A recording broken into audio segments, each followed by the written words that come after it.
जाए अकेला। ये गाना जितने हमारे पुरानिया लोग बैठे हैं आगे में आप लोग को अच्छा लगेगा, हमारे इधर में जितने भाई मित्र बैठे हैं आप लोग को भी अच्छा लगेगा। बाकी लास्ट में ताली बजाएंगे। बड़ी सुंदर भाव में एगो लड़का बताओ तेरे कहो तक कितना स्किल बा कि पनियाला मत जाए अकेला झरेला, पनियाला मत जाए अकेला, पनियाला मत जाए अकेला झरेला, पनियाला मत जाए अकेला, पनियाला मत जाए अकेला झरेला, पनियाला मत जाए अकेला।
मीठा मीठा बाकी बड़ी सुंदर भाव में लड़का बताओ तर कहता का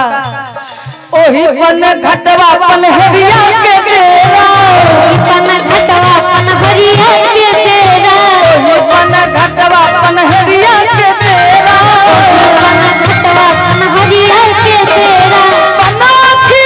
मचलेला हो, पनाखी मचलेली हो, पनाखी मचलेला हो, पनाखी मचलेला हो, पनाखी मचलेला झरेला, पनियाला मत जाए अकेला,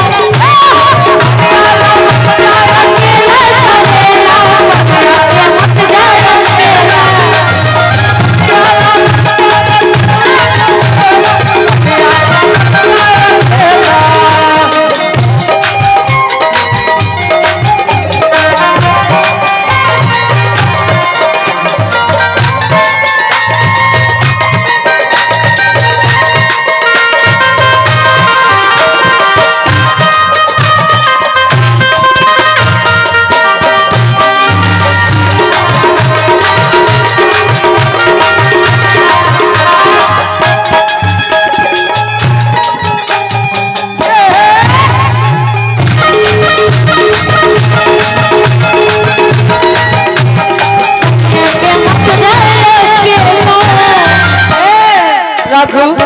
आगे लड़का कहत बड़े सुंदर भाव में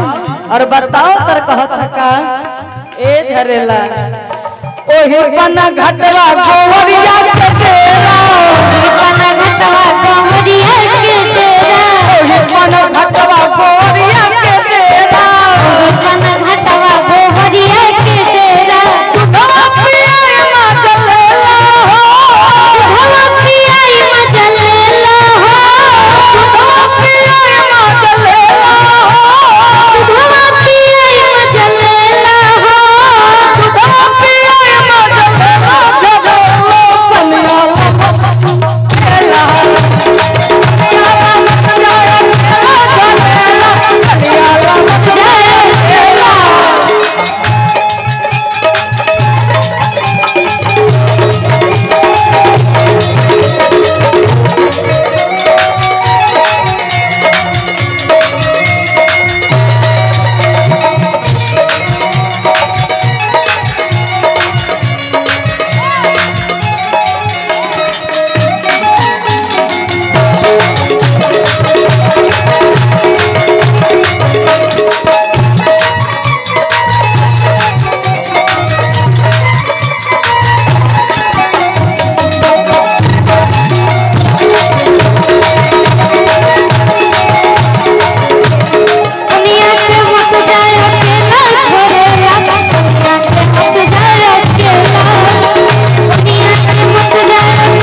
कहता छोटू में बाकी लड़का कहता का ए ओही पन घटवा हलवैया के बेरा